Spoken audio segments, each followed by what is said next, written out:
Sound of a thumping single-cylinder engine echoing through a dry canyon. No music, no crowds, just the machine and the terrain. Suzuki hasn't significantly updated this motorcycle in over 2 decades. The fuel injection is minimal. The electronics are almost non-existent. There is no riding mode selector, no traction control, no smartphone connectivity, no quick shifter. By every modern benchmark, it should be obsolete. And yet, in 2026, the Suzuki DR-Z400 outsells newer, more advanced competitors in its class. Used examples hold their value stubbornly. Waiting lists exist for a bike that first rolled out of a factory, when flip phones were cutting-edge technology. Something is happening here that the spec sheet cannot explain. Before you assume this is nostalgia talking, stop. This isn't about loving old things because they're old. This is about understanding why a machine built on simplicity keeps defeating machines. Built on complexity and the only test that actually matters. Real riding, real terrain, real consequences. The DR-Z400 doesn't survive because riders are sentimental. It survives because it is, in the most fundamental sense, still right. Welcome back to Raider Pro. The Suzuki DR-Z400 arrived at the turn of the millennium with a straightforward purpose. Build the most capable, most reliable dual-sport motorcycle possible without overcomplicating what riding is supposed to feel like. No compromise toward comfort. No concession toward the showroom floor. A machine designed entirely around the person willing to take it somewhere difficult. What Suzuki couldn't have predicted was how completely that philosophy would age.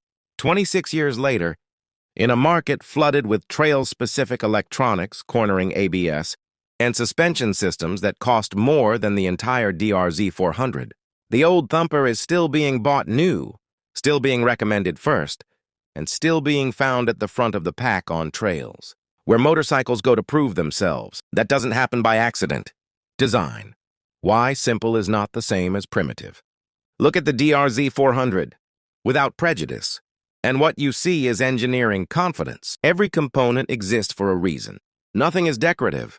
The frame geometry was drawn around off-road performance and then asked to work on tarmac, not the other way around, which is the compromise that makes most dual-sport bikes feel awkward in both environments. The chassis is narrow and neutral, meaning the rider's body weight becomes the primary steering input rather than a correction to the bike's own tendencies. In rough terrain, that distinction is everything. You're not fighting the machine, you're directing it. The handlebar sweep, the foot peg position, the seat height, all of it lines up to put a rider of almost any build into a position from which they can actually ride, not just hang on. Simplicity in design also means repairability. The DR-Z400 can be diagnosed and fixed. The 400cc single-cylinder, overbuilt power plants ever fitted to a motorcycle of this type. Something rarely discussed in modern motorcycle reviews. In the middle of nowhere, with basic tools and basic knowledge. That reality has saved trips, and in some cases has saved riders. Engine at the center of this machine is one of the most. Suzuki engineered it with tolerances and materials that significantly exceed what the power output alone demands, which means the engine spends its entire life operating well, within its mechanical limits. What that produces in practice is a motor that idles cold on a winter morning without drama, pulls cleanly through mud and sand, and rock gardens without the hesitation that fuel injection. Mapping sometimes introduces and absorbs the kind of abuse that off-road riding delivers without showing signs of distress. The power delivery isn't violent. It's measured and honest.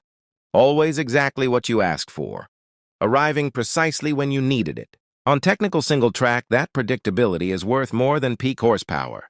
When your front wheel is balanced on a wet route crossing and the trail drops sharply to the left, you need a throttle that responds to millimeters of wrist movement, not one that interprets your input and decides what you probably meant. The DR-Z400 responds.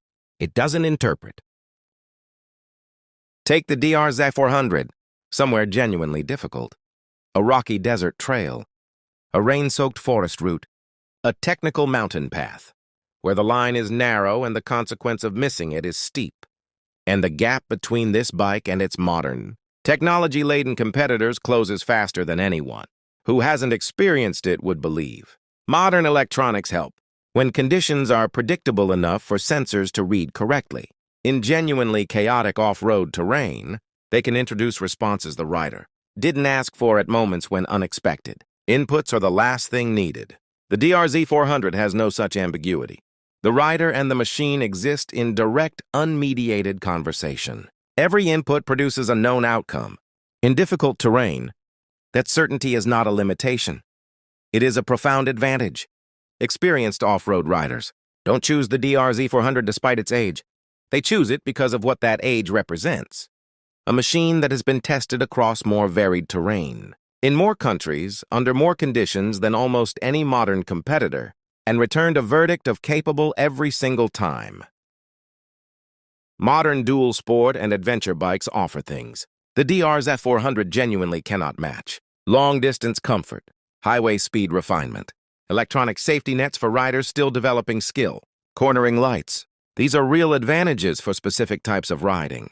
But in the categories that define true off-road performance, weight, agility, mechanical communication, repairability, and the fundamental trust between rider and machine, the DR-Z400 competes with everything on the market and loses to almost nothing.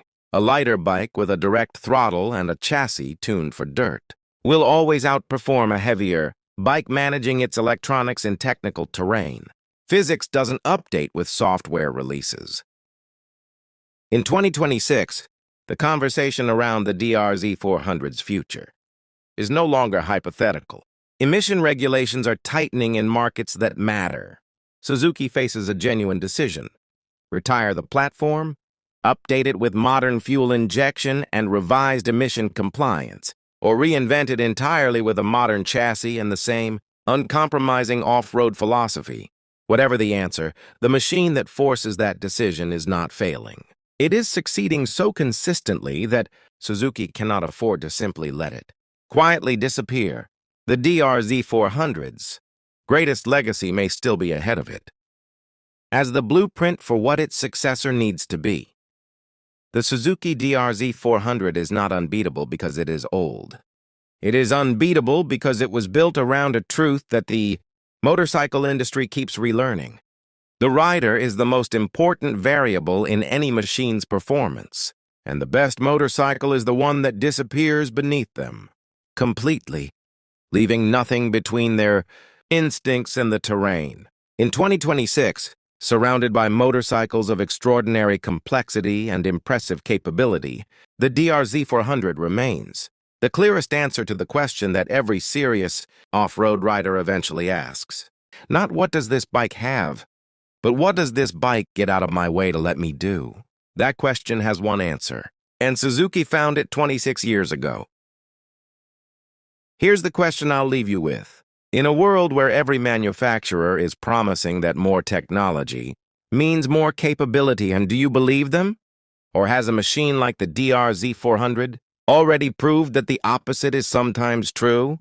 Drop your experience in the comments. If you've ridden one, I genuinely want to know what it taught you. Share this with anyone who's ever chosen a bike on a spec sheet and later wished they hadn't. And subscribe to Raider Pro, because on this channel, the bikes that earn the real conversations are the ones we spend the most time on. Disclaimer: this script is produced for informational and entertainment purposes only. Riding scenarios, performance observations, and future speculation are based on AI-assisted research, rider community feedback, publicly available information, and creative interpretation. No real-world testing was conducted by Raider Pro. Future model speculation does not represent confirmed product plans from Suzuki Motor Corporation. Raider Pro holds no affiliation with or endorsement from Suzuki.